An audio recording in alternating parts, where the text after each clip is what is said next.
আসসালামু আলাইকুম, welcome to life with me. সবাইকে ঈদের অনেক অনেক শুভেচ্ছা জানিয়ে শুরু করছে আজকের এই নিউ ব্লগ।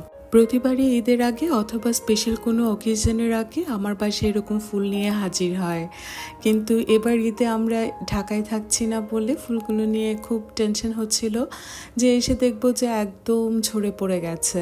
তারপরও আমি পানিতে হালকা একটু চিনি মিক্স করে এই ফুলগুলোকে সুন্দরভাবে সাজিয়ে নিচ্ছি। রজনীগন্ধা ফুলগুলো বাসায় থাকলে সকালবেলা ঘুম থেকে উঠে যে মিষ্টি গন্ধটা, ওটা আমার কাছে খুবই ভালো লাগে।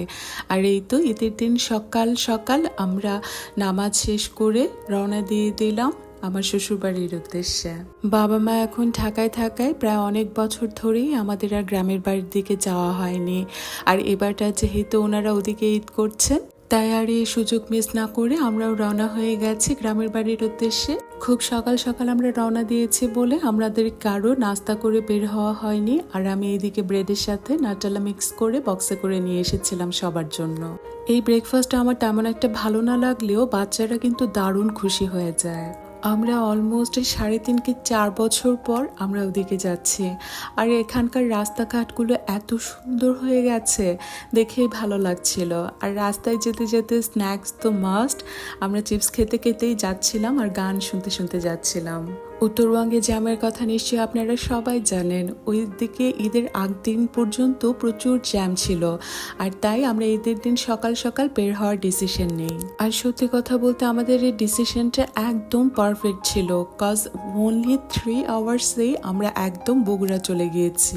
ঈদের দিন সবকিছু বন্ধ থাকবে বলে আমি চিকেন দিয়ে হালকা করে বিরিয়ানি আর সাথে এগ অমলেট করে নিয়েছিলাম, বাট আমাদের দেখা গেছে খাওয়াই হয়নি। অনেক শর্ট টাইমে আমরা ওই দিন পৌঁছে গিয়েছিলাম বলে নাস্তার স্ন্যাক্স খেয়ে একদম ফুল ছিলাম সবাই। আর অনেকদিন পর বাড়ি যাচ্ছি বলে আমরা সবাই এতটাই এক্সাইটেড ছিলাম যে এক্সাইটমেন্টের জন্য খাবার দাবারের কথাও ভুলে গিয়েছিলাম।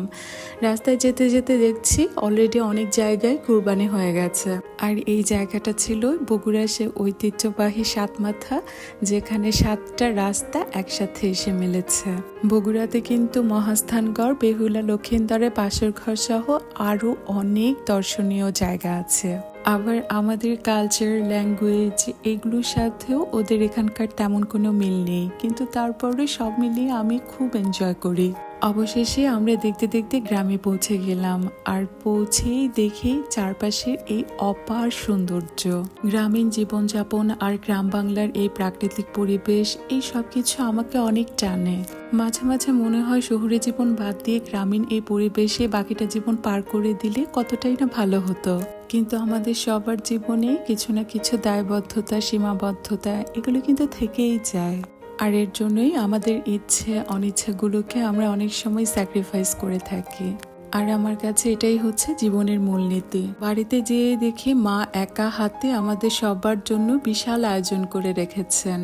বাড়ি যেয়ে কুরবানি শেষ করে আমরা সকালে নাস্তা করতে বসে গেছি, আর মা এদিকে আমাদের সব পছন্দের আইটেমস দিয়ে টেবিল সাজিয়েছেন।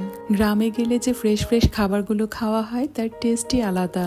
এদিকে বাচ্চারাও তো প্রায় অনেক বছর পর ওদের দাদু বাড়িতে যেয়ে ভীষণ খুশি। আর এই ছিল আমার আজকের মতো ছোট্ট একটা ব্লগ। সবাই ভালো থাকবেন, আমাদের জন্য দোয়া রাখবেন। আল্লাহ হাফেজ।